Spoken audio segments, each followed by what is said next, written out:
ਸਵਾਗਤ ਕਰਦੀ ਹਾਂ ਜੀ ਤੁਹਾਡਾ ਸਭ ਦਾ। ਸਭ ਨੂੰ ਪਿਆਰ ਭਰੀ ਸਤਿ ਸ਼੍ਰੀ ਅਕਾਲ। ਅੱਜ ਆਪਾਂ ਸਵੈ ਜੀਵਨੀ ਕਰਾਂਗੇ ਕੂੜਾ ਕਬਾੜਾ।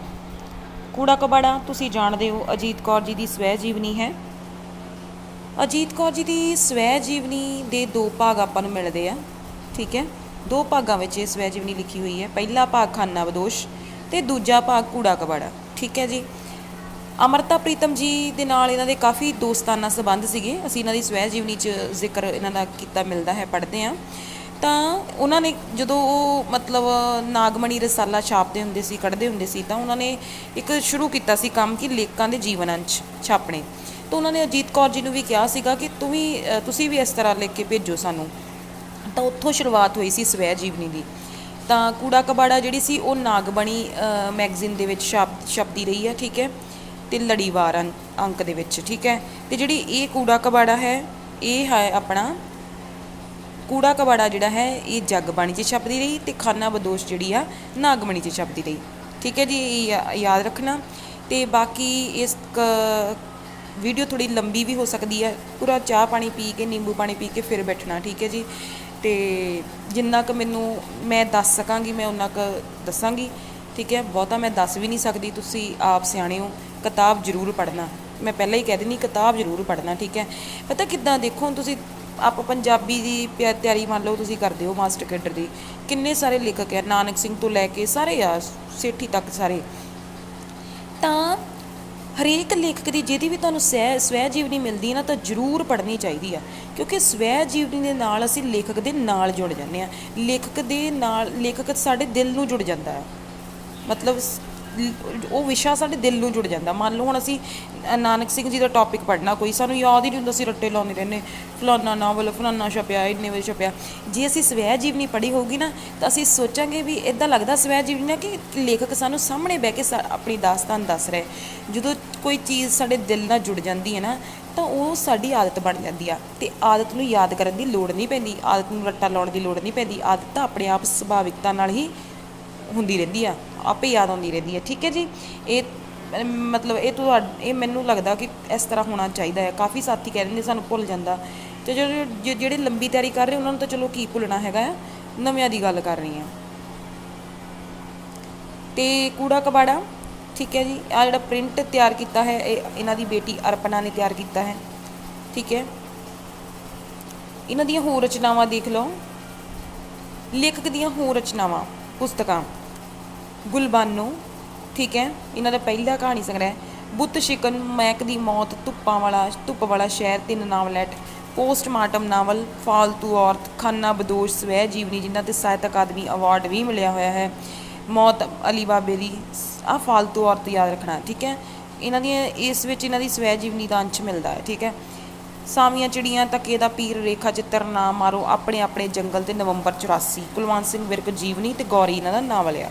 ਬਾਕੀ ਇਹਨਾਂ ਦੇ ਜੋ ਭਾਸ਼ਾ ਦੇ ਵਿੱਚ ਬਾਕੀਆਂ ਦੂਸਰੀਆਂ ਭਾਸ਼ਾਵਾਂ ਦੇ ਵਿੱਚ ਅਨੁਵਾਦ ਹੋਏ ਹੈਗੇ ਆ, ਠੀਕ ਹੈ। ਇਹਨਾਂ ਦੇ ਪਬਲਿਸ਼ਰ ਨਵਯੁਗ ਨੇ, ਠੀਕ ਹੈ।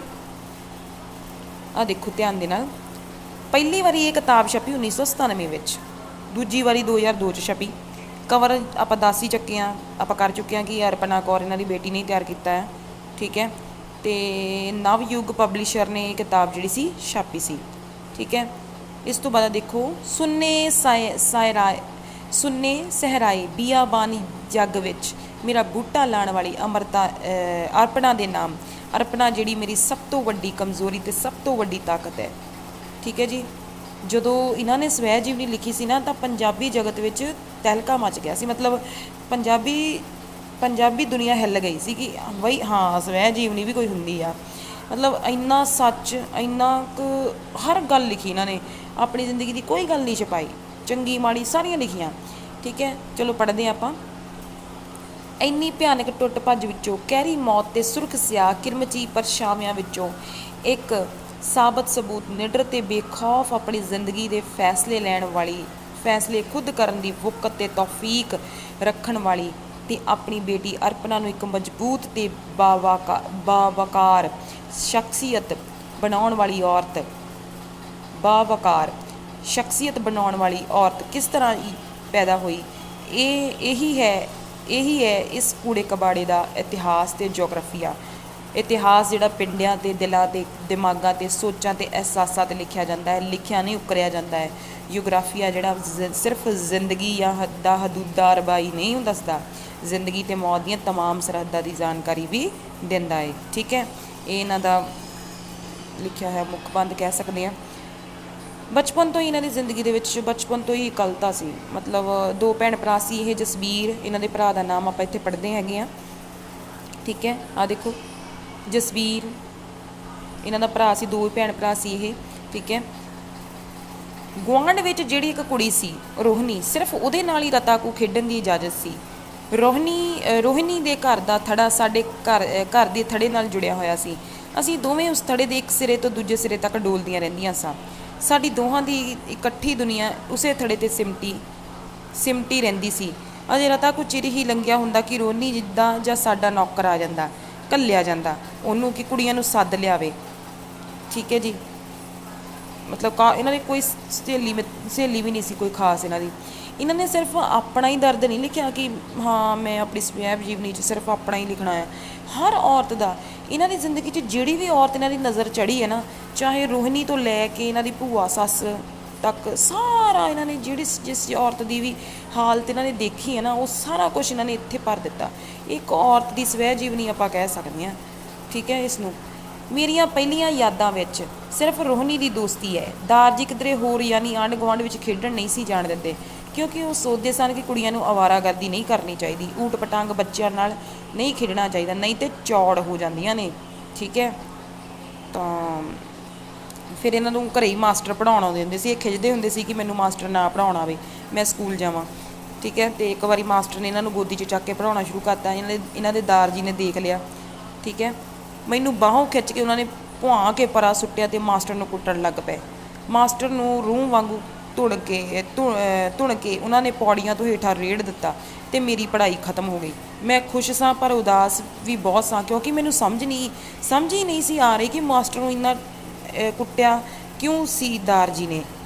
ਠੀਕ ਹੈ ਜੀ, ਫਿਰ ਮੈਨੂੰ ਸੈਕਰਡ ਹਾਰਟ ਸਕੂਲ ਵਿੱਚ ਦਾਖਲ ਕਰਵਾ ਦਿੱਤਾ ਗਿਆ। ਇਸ ਤੋਂ ਬਾਅਦ ਮੇਰੀ ਇੱਕ ਵੀ ਸਹੇਲੀ ਕਿਉਂ ਨਹੀਂ ਸੀ ਬਣ ਸਕੀ। ਸ਼ਾਇਦ ਮੇਰੇ ਕੱਪੜੇ ਉਹਨਾਂ ਸਭਨਾਂ ਦੇ ਕੱਪੜਿਆਂ ਨਾਲੋਂ ਘਟੀਆ ਹੁੰਦੇ ਸਨ।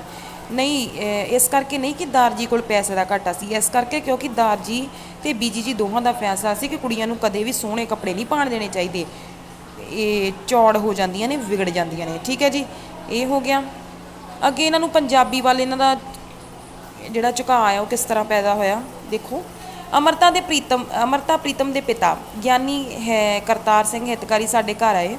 ਠੀਕ ਹੈ, ਲਾਹੌਰ ਉਹ ਗੁਜਰਾਂ ਵਾਲੇ ਉਹ ਲਾਹੌਰ ਚਲੇ ਆਏ ਸਨ, ਕਿਉਂਕਿ ਉਹਨਾਂ ਦੀ ਬੇਟੀ ਲਾਹੌਰ ਵਿਆਹੀ ਗਈ ਸੀਗੀ। ਇਹ ਵੀ ਲਾਹੌਰ 'ਚ ਹੀ ਰਹਿੰਦੇ ਸੀ ਪਹਿਲਾਂ। ਠੀਕ ਹੈ, ਵੰਡ ਤੋਂ ਬਾਅਦ ਫਿਰ ਇੱਧਰ ਕਾਫੀ ਥਾਵਾਂ ਇਹਨਾਂ ਨੇ ਬਦਲੀਆਂ, ਤਦ ਹੀ ਇਹਨਾਂ ਨੇ ਆਪਣੀ ਸਵੈ ਜੀਵਨੀ ਖਾਨਾ ਬਦੋਸ਼ ਉਹਦਾ ਨਾਮ ਰੱਖਿਆ। ਠੀਕ ਹੈ ਜੀ, ਹਿਤਕਾਰੀ ਜੀ ਨੇ ਕਿਹਾ, ਉਹਨਾਂ ਚਿਰ ਮੈਂ ਜੀਤ ਨੂੰ ਪੰਜਾਬੀ ਪੜ੍ਹਾਉਂਦਾ ਵਾਂ। ਬਾਪੂ ਈਸਰ ਸਿੰਘ ਦੀ ਦੋਹਤਰੀ ਈਸਾਈਆਂ ਦੇ ਸਕੂਲ ਵਿੱਚ ਪੜ੍ਹ ਰਹੀ ਹੈ, ਅੰਗਰੇਜ਼ੀ ਤੇ ਹੋਰ ਲਟਰਮ ਪਟਰਮ, ਇਹਨੂੰ ਪੰਜਾਬੀ ਤਾਂ ਆਉਣੀ ਹੀ ਚਾਹੀਦੀ ਹੈ। ਇੱਕ ਲਾਲ ਜਿਲਦ ਵਾਲੀ ਕਿਤਾਬ ਉਹ ਹਰ ਵੇਲੇ ਛਾਤੀ ਨਾਲ ਲਾਈ ਰੱਖਦੇ ਸਨ। ਲਾਲ ਜਿਲਦ ਵਾਲੀ ਸੁਨਹਿਰੀ ਅੱਖਰਾਂ ਨਾਲ ਕਿਤਾਬ ਦਾ ਨਾਂ ਲਿਖਿਆ ਹੋਇਆ ਸੀ ਅੰਮ੍ਰਿਤ ਲਹਿਰਾਂ, ਅਤੇ ਲੇਖਿਕਾ ਦਾ ਨਾਂ ਅੰਮ੍ਰਿਤ ਕੌਰ। ਅਮਰਤਾ ਪ੍ਰੀਤਮ ਦਾ ਉਦੋਂ ਅਜੇ ਅੰਮ੍ਰਿਤ ਕੌਰ ਹੀ ਸੀ, ਅਤੇ ਇਹ ਉਹਨਾਂ ਦੀ ਪਹਿਲੀ ਕਿਤਾਬ ਸੀ। ਠੀਕ ਹੈ ਜੀ ਕਰਦਾ ਮੈਂ ਵੀ ਕਵਿਤਾ ਲਿਖਾਂ। ਠੀਕ ਹੈ ਜੀ, ਇਸ ਤੋਂ ਬਾਅਦ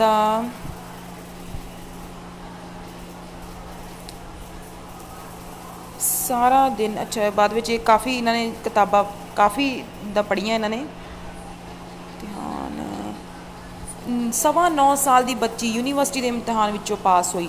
ਟ੍ਰਿਬਿਊਨ ਅਤੇ ਮਿਲਾਪ ਵਿੱਚ ਅਤੇ ਪ੍ਰਤਾਪ ਵਿੱਚ ਸਭ ਅਖਬਾਰਾਂ ਵਿੱਚ ਮੇਰੀ ਮੋਟੀ ਠੁੱਡੀ ਭੈੜੀ ਜਿਹੀ ਤਸਵੀਰ ਦੇ ਨਾਲ ਇਹ ਖਬਰ, ਕਿਉਂਕਿ ਜਦੋਂ ਅਖਬਾਰਾਂ ਨੇ ਤਸਵੀਰ ਮੰਗੀ, ਬੀਜੀ ਨੇ ਕਿਹਾ ਮੈਂ ਨਹੀਂ ਕੁੜੀ ਦੀ ਤਸਵੀਰ ਫਰਾਕ ਵਾਲੀ ਖਿਚਵਾਉਣ ਦੇਣੀ। ਠੀਕ ਹੈ ਜੀ, ਇਹਨਾਂ ਨੇ ਕਾਫੀ ਛੋਟੀ ਉਮਰ 'ਚ ਯੂਨੀਵਰਸਿਟੀ ਦਾ ਇਮਤਿਹਾਨ ਪਾਸ ਕਰ ਲਿਆ ਸੀਗਾ, ਉਹ ਵੀ ਹਿਤਕਾਰੀ ਜੀ ਦੀ ਪੜ੍ਹਾਈ ਸਦਕਾ, ਮਿਹਨਤ ਸਦਕਾ। ਹੁਣ ਹਿਤਕਾਰੀ ਜੀ ਨੂੰ ਖੁਸ਼ ਕਰਨ ਲਈ ਇਹ ਕਵਿਤਾਵਾਂ ਲਿਖਦੇ ਹੁੰਦੇ ਸੀਗੇ। ਹੁਣ ਉਹੀ ਕਵਿਤਾਵਾਂ ਮੈਂ ਚੋਰੀ 5 ਦਰਿਆ ਅਤੇ ਫਤਿਹ ਨੂੰ ਭੇਜਣੀਆਂ ਸ਼ੁਰੂ ਕੀਤੀਆਂ। ਸਿਰਫ ਨਾਂ ਲਿਖਦੀ ਸਾਂ, ਪਤਾ ਨਹੀਂ ਸਾਂ ਲਿਖਦੀ। ਸ਼ਰੀਫ ਕੁੜੀਆਂ ਇਸ ਤਰ੍ਹਾਂ ਕਵਿਤਾਵਾਂ ਲਿਖਦੀਆਂ ਨੇ। ਮੈਂ ਦਾਰ ਜੀ ਦੀ ਗਰਜ, ਉਹ ਕਹਿੰਦੇ ਸੀ ਕਿ ਸਰਦਾਰ ਜੀ ਇਸ ਤਰ੍ਹਾਂ ਸਮਝਦੇ ਸੀਗੇ। ਠੀਕ ਹੈ, ਇਸ ਤੋਂ ਬਾਅਦ ਆ ਜਾਂਦਾ ਹੈਗਾ ਆ 9.5 ਸਾਲ ਦੀ ਉਮਰ ਵਿੱਚ ਆਪਣਾ ਨਾਂ ਅਖਬਾਰ ਰਸਾਲੇ ਵਿੱਚ ਛਪਿਆ ਵੇਖਣਾ ਅਜੀਬ ਸਰੂਰ ਤੇ ਖੁਮਾਰ, ਅਜੀਬ ਗਰੂਰ ਜਿਹਾ ਵੀ ਸੀ, ਸਾਰੇ ਦਾ ਸਾਰਾ ਮੇਰਾ ਆਪਣਾ। ਠੀਕ ਹੈ ਜੀ। ਮੈਨੂੰ ਸਕੂਲ ਦੀ ਲਿਟਰੇਰੀ ਸੁਸਾਇਟੀ ਦਾ ਪ੍ਰੈਜ਼ੀਡੈਂਟ ਬਣਾ ਦਿੱਤਾ। ਕਾਲਜ ਦੀ ਲਿਟਰੇਰੀ ਸੁਸਾਇਟੀ ਦੀ ਪ੍ਰੈਜ਼ੀਡੈਂਟ ਪ੍ਰਭਜੋਤ ਕੌਰ ਜੀ, ਉਹਦੀ ਛੋਟੀ ਭੈਣ ਸੁਰਜੀਤ ਵੀ ਉਸੇ ਕਾਲਜ ਵਿੱਚ ਸੀ। ਦੋਵੇਂ ਭੈਣਾਂ ਕਵਿਤਾ ਲਿਖਦੀਆਂ ਸਨ। ਸੁਰਜੀਤ ਉਦੋਂ ਵੀ ਉਸੇ ਤਰ੍ਹਾਂ ਚੁੱਪ ਚਪੀਤੀ ਅਤੇ ਸ਼ਰਮਾਕਲ ਜਿਹੀ ਸੀ ਜਿਹੋ ਜਿਹੀ ਅੱਜ ਹੈ। ਪ੍ਰਭਜੋਤ ਉਦੋਂ ਵੀ ਇੰਨੀ ਧਮਾਕੇਦਾਰ ਸੀ ਜਿੰਨੀ ਅੱਜ ਹੈ। ਸੋ ਪ੍ਰਭਜੋਤ ਦੇ ਕੌਰ ਦੇ ਜ਼ਿਆਦਾ ਚਰਚੇ ਸਨ। ਸੋਹਣੀ ਕੁੜੀ ਤੇ ਨਾਲ ਕਵੀ, ਚਰਚੇ ਇਸ ਤਰ੍ਹਾਂ ਨਾ ਹੁੰਦੇ, ਕਿਸ ਤਰ੍ਹਾਂ ਨਾ ਹੁੰਦੇ। ਠੀਕ ਹੈ ਜੀ। ਅੱਗੇ ਜਦੋਂ ਜਿਹੜੀ ਮੈਂ ਆਪਣੀ ਮਰਜ਼ੀ ਨਾਲ ਪੜ੍ਹੀ ਉਹ ਦੁੱਗਲ ਦੀ ਸਵੇਰ ਸਾਰ ਸੀ। ਠੀਕ ਹੈ। ਉਹ ਕਹਿੰਦੇ ਯਾਨੀ ਉਹ ਕਿਤਾਬ ਜਿਹੜੀ ਨਾ ਤਾਂ ਬੁੱਧੀਮਾਨੀ ਦੇ ਕੋਰਸ ਵਿੱਚ ਹੋਣ ਕਰਕੇ ਰੋ ਧੋ ਕੇ ਪੜ੍ਹੀ ਅਤੇ ਨਾ ਹੀ ਹੁਣ ਕਿਸੇ ਦਬਾਅ ਹੇਠਾਂ ਉਹਨਾਂ ਨੂੰ ਪੜ੍ਹਨਾ ਜ਼ਰੂਰੀ ਸੀ। ਉਹ ਕਿਤਾਬ ਕਹਿੰਦੇ ਮੈਂ ਪਹਿਲੀ ਵਾਰੀ ਸਵੇਰ ਸਾਰ ਦੁੱਗਲ ਦੀ ਪੜ੍ਹੀ ਸੀ। ਪਹਿਲੀ ਵਾਰ ਮੈਨੂੰ ਲੱਗਾ ਹਾਏ ਮੈਂ ਕਿਉਂ ਨਹੀਂ ਇਹੋ ਜਿਹੀਆਂ ਕਹਾਣੀਆਂ ਲਿਖ ਸਕਦੀ। ਠੀਕ ਹੈ। ਦਾਰ ਜੀ ਦੇ ਖਿਆਲ ਵਿੱਚ ਉਰਦੂ ਕੁੜੀਆਂ ਨੂੰ ਨਹੀਂ ਸੀ ਪੜ੍ਹਾਉਣੀ ਚਾਹੀਦੀ। ਠੀਕ ਹੈ। ਕੀ ਇਸ਼ਕ ਆਸ਼ਕੀ ਦੀਆਂ ਗੱਲਾਂ ਭਰੀਆਂ ਸਨ। ਠੀਕ ਹੈ। ਉਰਦੂ ਦੀ ਸ਼ਾਇਰੀ ਵਿੱਚ ਫਜ਼ੂਲ। ਠੀਕ ਹੈ। ਉਰਦੂ ਵੀ ਇਹਨਾਂ ਨੇ ਸਿੱਖ ਲਈ ਸੀਗੀ ਫਿਰ ਵੀ। ਠੀਕ ਹੈ। ਇੱਕ ਵਾਰੀ ਮੰਟੋ ਦੀ ਕਿਤਾਬ ਲੈ ਆ, ਦੇਖੋ ਜ਼ਿਕਰ ਕੀਤਾ ਹੈ ਇਹਨਾਂ ਨੇ ਕਿ ਮੈਂ ਮੰਟੋ ਦੀ ਕਿਤਾਬ ਲੈ ਆਈ ਅਤੇ ਚੋਰੀ ਪੜ੍ਹ ਰਹੀ ਸੀ। ਰਾਤ ਨੂੰ ਸੌਣ ਲੱਗੇ ਸਿਰਹਾਣੇ ਦੇ ਥੱਲੇ ਹੀ ਰੱਖਤੀ, ਸਵੇਰ ਨੂੰ ਉੱਠ ਕੇ ਸਿੱਧਾ ਬਾਥਰੂਮ ਚਲੇ ਗਈ, ਕਿਤਾਬ ਉੱਥੋਂ ਚੱਕੀ ਨਹੀਂ ਅਤੇ ਦਾਰ ਜੀ ਨੇ ਚੱਕ ਲਈ ਅਤੇ ਮੁੜ ਕੇ ਕਹਿੰਦੇ ਕਾਫੀ ਝਿੜਕਾਂ ਪਈਆਂ। ਤੁਸੀਂ ਪਤਾ ਹੀ ਹੈ ਤੁਹਾਨੂੰ ਮੰਟੋ ਜਾਣਦੇ ਹੋਣੇ ਤੁਸੀਂ। ਠੀਕ ਹੈ ਜੀ। ਇਸ ਤਰ੍ਹਾਂ ਇੱਥੇ ਅੱਗੇ ਇਹਨਾਂ ਦਾ ਇੱਥੇ ਮੈਨੂੰ ਬਲਦੇਵ ਮਿਲੇ ਜਿਹੜੇ ਸਾਨੂੰ ਅੰਗਰੇਜ਼ੀ ਪੜ੍ਹਾਉਂਦੇ ਸਨ। ਉਹਨਾਂ ਦੇ ਨਾਲ ਮੈਨੂੰ ਹੌਲੀ ਹੌਲੀ ਇਸ਼ਕ ਹੋ ਗਿਆ। ਇਹ ਮੇਰਾ ਪਹਿਲਾ ਇਸ਼ਕ ਸੀ। ਮੈਂ ਹਾਲੀ 15ਵੇਂ ਵਰ੍ਹੇ ਵਿੱਚ ਪੈਰ ਧਰਿਆ ਸੀ। ਜਿਹੜਾ ਇਹਦਾ ਜ਼ਿਕਰ ਮੈਂ ਖਾਨਾ ਬਦੋਸ਼ ਵਿੱਚ ਕੀਤਾ ਹੈ। ਠੀਕ ਹੈ ਜੀ।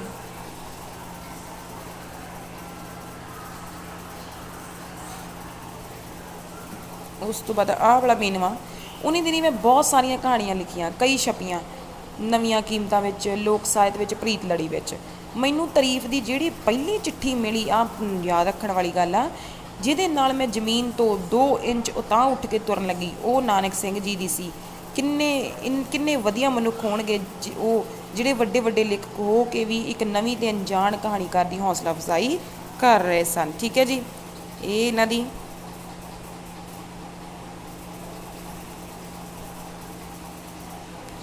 ਠੀਕ ਹੈ ਪਹਿਲੀ ਚਿੱਠੀ ਇਹਨਾਂ ਨੂੰ ਨਾਨਕ ਸਿੰਘ ਜੀ ਦੀ ਹੀ ਆਈ ਸੀ। ਆਹ ਦੇਖੋ ਅੱਗੇ, ਜੇ ਕੋਈ ਚਿੱਠੀ ਆਈ ਸੀ ਤਾਂ ਜਿਹਦੀ ਕਿਤਾਬ ਪਹਿਲੀ ਪੰਜਾਬੀ ਦੀ ਕਿਤਾਬ ਸੀ ਜਿਹੜੀ ਮੈਂ ਲਾਇਬ੍ਰੇਰੀ ਵਿੱਚੋਂ ਲੈ ਕੇ ਪੜ੍ਹੀ ਸੀ, ਖਾਲਸਾ ਸਕੂਲ ਲਾਹੌਰ ਦੀ ਲਾਇਬ੍ਰੇਰੀ ਵਿੱਚੋਂ, ਯਾਨੀ ਦੁੱਗਲ ਸਾਹਿਬ ਦੀ। ਅੱਜ ਜਦੋਂ ਉਹ ਮੇਰੀ ਕਿਸੇ ਕਹਾਣੀ ਦੀ ਤਾਰੀਫ ਕਰਦੇ ਨੇ ਤਾਂ ਮੈਂ ਉਹਨਾਂ ਨੂੰ ਕਹਿੰਦੀ ਝੁਕ ਜਾਂਦੀ ਹਾਂ ਕਿ ਉਦੋਂ ਕਿੱਥੇ ਸਹੁੰ ਜਦੋਂ ਮੈਂ ਤੁਹਾਡੀ 2 ਹਰਫਾਂ ਦੀ ਚਿੱਠੀ ਦਾ ਇੰਤਜ਼ਾਰ ਕਰਦੀ ਸੀ। ਚਿੱਠੀ ਸਿਰਫ ਕਰਤਾਰ ਸਿੰਘ ਦੁੱਗਲ ਦੀ ਨਹੀਂ ਸੀ ਆਉਂਦੀ ਹੁੰਦੀ ਇਹਨਾਂ ਨੂੰ। ਠੀਕ ਹੈ। ਘਰ ਵਿੱਚ ਲੁਕੋ ਕੇ ਕਹਾਣੀ ਲਿਖਣੀ ਹੁੰਦੀ ਸੀ, ਲੁਕੋ ਕੇ ਹੀ ਪਰਚੇ ਨੂੰ ਪੋਸਟ ਕਰਨੀ ਹੁੰਦੀ ਸੀ। ਜਦੋਂ ਪਰਚੇ ਵਿੱਚ ਛਪ ਜਾਵੇ ਤਾਂ ਉਹ ਪਰਚਾ ਵੀ ਲੁਕੋ ਕੇ ਹੀ ਰੱਖਣਾ ਹੁੰਦਾ ਸੀ। ਇਸ ਤਰ੍ਹਾਂ ਦਾ ਮਾਹੌਲ ਸੀਗਾ। ਇਸ ਤੋਂ ਬਾਅਦ ਇਹਨਾਂ ਨੇ ਜਿਹੜੀ MA ਸੀ ਇਕਨੋਮਿਕਸ ਦੀ ਨਹੀਂ ਕਰਨੀ ਸੀਗੀ, ਪਰ ਕਿਉਂਕਿ ਇਹਨਾਂ ਦੇ ਦਾਦੀ ਮੇਰਾ ਸਾਰਾ ਚਾਅ ਮਰ ਗਿਆ। ਮੋਈ ਆਵਾਜ਼ ਵਿੱਚ ਮੈਂ ਕਿਹਾ ਪੋਲੀਟੀਕਲ ਸਾਇੰਸ। ਠੀਕ ਹੈ। ਕਿਉਂਕਿ ਪੀਰੀਅਡ ਜਿਹੜੇ ਸੀ ਦਿਨੇ ਰਾਤ ਨੂੰ ਸ਼ਾਮਾਂ ਨੂੰ ਲੱਗਦੇ ਸੀ ਅਤੇ ਦਾਰ ਜੀ ਇਹਨਾਂ ਦੇ ਮਨਜ਼ੂਰੀ ਨਹੀਂ ਸੀ ਦਿੰਦੇ ਸ਼ਾਮਾਂ ਨੂੰ ਪੜ੍ਹਾਈ ਕਰ ਲਈ ਕਾਲਜ ਵਿੱਚ। ਉਹਦੇ ਪੀਰੀਅਡ ਬਾਰੇ ਦਰਿਆਫਤ ਕੀਤਾ ਗਿਆ, ਉਹਨਾਂ ਦਾ ਇਹੀ ਹਾਲ ਸੀ, ਤੀਜਾ ਅਤੇ ਚੌਥਾ। ਸੋ ਪੋਲੀਟੀਕਲ ਸਾਇੰਸ ਨੂੰ ਵੀ ਰੱਦੀ ਕਾਗਜ਼ ਵਾਂਗੂ ਕੂੜੇ ਦੀ ਟੋਕਰੀ ਵਿੱਚ ਸੁੱਟ ਦਿੱਤਾ। ਅਤੇ ਕਹਿੰਦੇ ਫਿਰ ਮੈਂ ਅੰਗਰੇਜ਼ੀ ਸਾਹਿਤ ਦਾ ਖਾਬ ਲੈ ਕੇ ਇਕਨੋਮਿਕਸ ਵਿੱਚ ਦਾਖਲ ਹੋ ਗਈ। ਠੀਕ ਹੈ ਜੀ। ਇਕਨੋਮਿਕਸ ਦੀ ਇਹਨਾਂ ਨੂੰ MA ਕਰਨੀ ਪਈ। ਵਿਆਹ ਇਹਨਾਂ ਦਾ ਕਰਨਾਲ 'ਚ ਹੋਇਆ। ਠੀਕ ਹੈ। ਵਿਆਹ ਤੋਂ ਪਹਿਲਾਂ ਜਦੋਂ ਬਲਦੇਵ ਦੇ ਨਾਲ ਇਹਨਾਂ ਦਾ ਸੀਗਾ ਇਸ਼ਕ ਚੱਲ ਰਿਹਾ ਤਾਂ ਘਰ ਵਿੱਚ ਮੰਨ ਵੀ ਗਏ ਸੀ ਸਾਰੇ, ਪਰ ਫਿਰ ਇਹਨਾਂ ਦੀ ਆਪਸ ਤਕਰਾਰ ਹੋ ਜਾਂਦੀ ਹੈ, ਆਪ ਹੀ ਦੱਸਦੇ ਆ। ਅਤੇ ਫਿਰ ਤਕਰਾਰ ਵੀ ਨਹੀਂ, ਤੁਸੀਂ ਆਪ ਕਿਤਾਬ ਪੜ੍ਹਨਾ ਦੇਖ ਲੈਣਾ। ਠੀਕ ਹੈ। ਤਾਂ ਇਹ ਆਪ ਹੀ ਮਨਾ ਕਰ ਦਿੰਦੇ ਆ। ਤੁਸੀਂ ਆਪ ਸਾਰੀ ਸਵੈ ਜੀਵਨੀ ਪੜ੍ਹਨਾ, ਜਿਹੜੀ ਮੇਨ ਗੱਲਾਂ, ਕਿਉਂਕਿ ਜੇ ਸਾਰਾ ਦੱਸ ਦਿੱਤਾ ਤਾਂ ਤੁਹਾਡਾ ਕਿਤਾਬ ਪੜ੍ਹਨ ਦਾ ਕੀ ਫਾਇਦਾ ਹੋਣਾ। ਮੇਰੀਆਂ 2 ਮਾਸੀਆਂ ਸਨ ਜਿਨ੍ਹਾਂ ਵਿੱਚੋਂ ਇੱਕ ਨਾਲ ਮੇਰਾ ਬਹੁਤ ਪਿਆਰ ਸੀ ਅਤੇ ਉਹਨਾਂ ਨੂੰ ਮੈਂ ਮਾਤਾ ਜੀ ਕਹਿੰਦੀ ਸੀ। ਉਂਝ ਤਾਂ 3 ਮਾਸੀਆਂ ਹੁੰਦੀਆਂ ਸਨ ਮੇਰੀਆਂ, ਪਰ ਤੀਜੀ ਪ੍ਰਕਾਸ਼ ਦੀ ਬਹੁਤ ਪਹਿਲੋਂ ਮੌਤ ਹੋ ਚੁੱਕੀ ਸੀ ਜਦੋਂ ਮੈਂ ਨਿੱਕੀ ਜਿਹੀ ਸਾਂ, ਮਸਾਂ 3 ਕੁ ਵਰਿਆਂ ਦੀ। ਮੈਨੂੰ ਉਸ ਮਾਸੀ ਦਾ ਮੁਹਾਂਦਰਾ ਯਾਦ ਨਹੀਂ, ਪਰ ਉਹਦੀ ਮੌਤ ਤੇ ਪੈਂਦੇ ਵੈਣ ਯਾਦ ਨੇ। ਭਾਬੀ ਜੀ ਦੇ ਪੀਰ ਮੱਕੀ ਵਾਲੇ ਘਰ ਦੇ ਹੇਠਲੇ ਬਰਾਂਡੇ ਤੇ ਵਿਹੜੇ ਵਿੱਚ ਉਹਦੇ ਖਾਵੰਦ ਨੇ ਉਹਨੂੰ ਜ਼ਹਿਰ ਦੇ ਕੇ ਦੇ ਦਿੱਤਾ ਸੀ, ਕਿਉਂਕਿ ਉਹਦਾ ਕਿਸੇ ਹੋਰ ਕੁੜੀ ਨਾਲ ਇਸ਼ਕ ਹੋ ਗਿਆ ਸੀ। ਠੀਕ ਹੈ ਜੀ। ਇਸ ਘਟਨਾ ਨੂੰ ਮੈਂ ਆਪਣੀ ਕਹਾਣੀ ਇਹ ਵੀ ਇੱਕ ਇਤਿਹਾਸ ਵਿੱਚ ਬਿਆਨ ਕੀਤਾ ਹੈ। ਠੀਕ ਹੈ ਜੀ, ਇਹ ਨੋਟ ਕਰ ਲੈਣਾ ਤੁਸੀਂ। ਫਿਰ ਇਹ ਜਦੋਂ ਵਿਆਹ ਹੁੰਦਾ ਇਹਨਾਂ ਦਾ ਡਾਕਟਰ ਰਜਿੰਦਰ ਦੇ ਨਾਲ, ਤਾਂ ਇਹਨਾਂ ਦਾ ਪਤੀ ਇਹ ਪੜ੍ਹਨਾ ਤਾਂ ਨਹੀਂ ਸੀ ਚਾਹੁੰਦੇ ਅੱਗੇ, ਨਾ ਹੀ ਨੌਕਰੀ ਇਹਨਾਂ ਨੇ ਕਦੀ ਸੋਚਿਆ ਹੀ ਨਹੀਂ ਸੀ ਵੀ ਮੈਂ ਨੌਕਰੀ ਵੀ ਕਰਾਂਗੀ, ਇਹ ਆਪ ਹੀ ਦੱਸਦੇ ਆ। ਅਤੇ ਬਾਅਦ ਵਿੱਚ ਇਹਨਾਂ ਦੇ ਪਤੀ ਇਹਨਾਂ ਨੂੰ ਕਹਿ ਕੇ ਜਿਹੜਾ ਹੈ ਧੱਕੇ ਦੇ ਨਾਲ ਹੀ B.Ed ਕਰਨ ਲਈ ਕਹਿੰਦੇ ਆ, ਅਤੇ ਕਹਿੰਦੇ ਸੀ ਪੜ੍ਹਾਉਣਾ ਵੀ ਸਿਰਫ ਕੁੜੀਆਂ ਦੇ ਸਕੂਲ 'ਚ ਆ, ਮੁੰਡਿਆਂ ਵਾਲੇ ਸਕੂਲ 'ਚ ਨਹੀਂ ਪੜ੍ਹਾਉਣਾ। ਅਤੇ ਉਦੋਂ ਇਹ ਪ੍ਰੈਗਨੈਂਟ ਸੀਗੇ, ਉਦੋਂ ਇਹਨਾਂ ਨੇ ਮਤਲਬ ਇਹਨਾਂ 'ਤੇ ਇੰਨਾ ਬੋਝ ਸੀ ਪੜ੍ਹਾਈ ਦਾ ਵੀ। ਠੀਕ ਹੈ। ਉਸ ਤੋਂ ਬਾਅਦ ਪਿਆਰ ਦੀ ਬਹੁਤ ਕਮੀ ਸੀ ਇਹਨਾਂ ਦੀ ਜ਼ਿੰਦਗੀ 'ਚ। ਠੀਕ ਹੈ। ਕਦੀ ਵੀ ਆਪਣਾ ਫੈਸਲਾ ਆਪ ਲੈ ਹੀ ਨਹੀਂ ਪਾਏ। ਠੀਕ ਹੈ। ਚਲੋ ਪੜ੍ਹਦੇ ਹਾਂ। ਖੈਰ, ਇਹ ਕੂੜਾ ਕਬਾੜਾ ਜੋ ਵੀ ਤੁਹਾਡੇ ਸਾਹਮਣੇ ਹਾਜ਼ਰ ਹੈ, ਆਪਣੀ ਪੂਰੀ ਬਦਸੂਰਤੀ ਅਤੇ ਬੇਤੁੱਕੇਪਣ ਨਾਲ, ਆਪਣੀ ਸਾਰੀ ਹਵਾੜ ਅਤੇ ਸਾਰੀ ਸਣਾਂਦ ਨਾਲ, ਇਹੀ ਹੈ ਜ਼ਿੰਦਗੀ। ਇਸੇ ਦਾ ਨਾਂ ਹੀ ਤਾਂ ਜ਼ਿੰਦਗੀ ਹੈ। ਠੀਕ ਹੈ ਜੀ। ਮੈਂ ਸੁਸਾਈਡ ਕਰਨ ਦੀ ਕੋਸ਼ਿਸ਼ ਕੀਤੀ, ਆਤਮਘਾਤ ਪੂਰੇ 5 ਵਾਰ। ਠੀਕ ਹੈ ਜੀ। ਇਹਨਾਂ ਦੇ ਪਤੀ ਦਾ ਇਹਨਾਂ ਦੇ ਨਾਲ ਭੋਰਾ ਵੀ ਪਿਆਰ ਨਹੀਂ ਸੀ। ਠੀਕ ਹੈ ਜੀ। ਕਿਉਂਕਿ ਇਹਨਾਂ ਦੇ ਪਤੀ ਦਾ ਕਿਸੇ ਹੋਰ ਦੇ ਨਾਲ ਮੁਹੱਬਤ ਸੀਗੀ, ਉਹਨੇ ਘਰ ਵੀ ਲੈ ਕੇ ਦਿੱਤਾ ਹੋਇਆ ਸੀਗਾ, ਉਹਦੇ ਕੋਲ ਹੀ ਉਹ ਰਹਿੰਦੇ ਹੁੰਦੇ ਸੀਗੇ ਵਿਆਹ ਕਰਾਉਣ ਦੇ ਬਾਵਜੂਦ ਵੀ। ਠੀਕ ਹੈ। ਅਤੇ ਮਤਲਬ ਕਾਫੀ ਕਿੰਨੀ ਦਰਦਨਾਕ ਸਥਿਤੀ ਹੋਵੇਗੀ ਨਾ ਇਹਨਾਂ ਦੇ ਲਈ। ਉਹ ਬੱਚੇ ਵੀ ਇਹ ਆਪ ਹੀ ਪਾਲਦੇ ਸੀਗੇ। ਠੀਕ ਹੈ। ਇਹਨਾਂ ਦੇ ਪਤੀ ਨੂੰ ਮੁੰਡੇ ਚਾਹੀਦੇ ਸੀ, ਪਰ ਇਹਨਾਂ ਦੇ ਕੁੜੀਆਂ ਹੋਈ ਜਾਂਦੀਆਂ ਸੀ। ਇਹ ਆਪ ਵੀ ਅਰਦਾਸ ਕਰ ਦਿੰਦੇ ਸੀ ਪਰਮਾਤਮਾ ਨੂੰ ਕਿ ਮੈਨੂੰ ਕੁੜੀ ਹੀ ਨਹੀਂ, ਮੈਂ ਕੁੜੀਆਂ ਨੂੰ ਆਪੇ ਪਾਲ ਲੂੰਗੀ। ਠੀਕ ਹੈ। ਅਤੇ ਮਤਲਬ ਇਸ ਤਰ੍ਹਾਂ ਦੀਆਂ ਸਥਿਤੀਆਂ ਦੇ ਨਾਲ ਸਾਹਮਣਾ ਕੀਤਾ ਇਹਨਾਂ ਨੇ। ਫਿਰ ਆ ਦੇਖੋ, ਕਿਹੜਾ ਘਰ ਆਪਣਾ, ਕਿਹੜੀ ਮਰਜ਼ੀ। ਵਿਆਹ ਤੋਂ ਮਗਰੋਂ ਜੋ ਹੋ ਰਿਹਾ ਸੀ ਉਹਦੇ ਵਿੱਚ ਵੀ ਮੇਰਾ ਕੋਈ ਦਖਲ ਨਹੀਂ ਸੀ। ਪਹਿਲਾਂ ਮੇਰੀ ਜ਼ਿੰਦਗੀ ਦੇ ਸਾਰੇ ਹਾਸ਼ੀਏ ਅਤੇ ਜਾਵੀਏ ਲਿਮਿਟਸ ਬਿਜ਼ੀਦਾਰ ਜੀ ਤੈਅ ਕਰਦੇ ਸਨ। ਹੁਣ ਮੇਰੇ ਸਹੁਰੇ ਘਰ ਦੇ ਲੋਕ ਅਤੇ ਮੇਰੇ ਖਾਵੰਦ ਰਾਜ ਤੈਅ ਕਰ ਰਹੇ ਸਨ। ਮੈਂ ਬੱਚੇ ਜੰਮਣੇ ਨੇ, ਇਹ ਫੈਸਲਾ ਵੀ ਮੇਰੇ ਖਾਵੰਦ ਦਾ ਸੀ। ਬੱਚੇ ਮੈਨੂੰ ਨਹੀਂ ਸਨ ਚਾਹੀਦੇ। ਜਿੱਥੇ ਆਪਣੇ ਦੋਹਾਂ ਪੈਰਾਂ ਹੇਠਾਂ ਸਾਬਤ ਧਰਤੀ ਹੀ ਨਹੀਂ ਸੀ, ਉੱਥੇ ਮੈਂ ਆਪਣੇ ਬੱਚਿਆਂ ਨੂੰ ਕਿੱਥੇ ਰੱਖਣਾ ਸੀ। ਨਾਲੇ ਬੱਚਾ ਜੰਮਣ ਲਈ ਨਾ ਅਜੇ ਮੇਰਾ ਮਨ ਮੈਚਿਓਰ ਸੀ, ਨਾ ਮੇਰਾ ਜਿਸਮ। ਮੈਨੂੰ ਇਹ ਵੀ ਨਹੀਂ ਸੀ ਪਤਾ ਕਿ ਬੱਚੇ ਪੈਦਾ ਕਿਸ ਤਰ੍ਹਾਂ ਹੁੰਦੇ ਨੇ, ਢਿੱਡ ਵਿੱਚ ਪੈ ਕਿਸ ਤਰ੍ਹਾਂ ਜਾਂਦੇ ਨੇ। ਨਾਲੇ ਸ਼ਰਮ ਆਉਂਦੀ ਸੀ, ਕਿਉਂਕਿ ਸ਼ੁਰੂ ਤੋਂ ਹੀ ਜਿਸ ਚੀਜ਼ ਨੂੰ ਯਾਨੀ ਸੈਕਸ ਨੂੰ ਇੰਨਾ ਭਿਆਨਕ ਅਤੇ ਡਰਾਉਣਾ ਅਤੇ ਕੋਝਾ ਬਣਾ ਕੇ ਕੁੜੀ ਨੂੰ ਡਰਾਇਆ ਜਾਂਦਾ ਹੈ।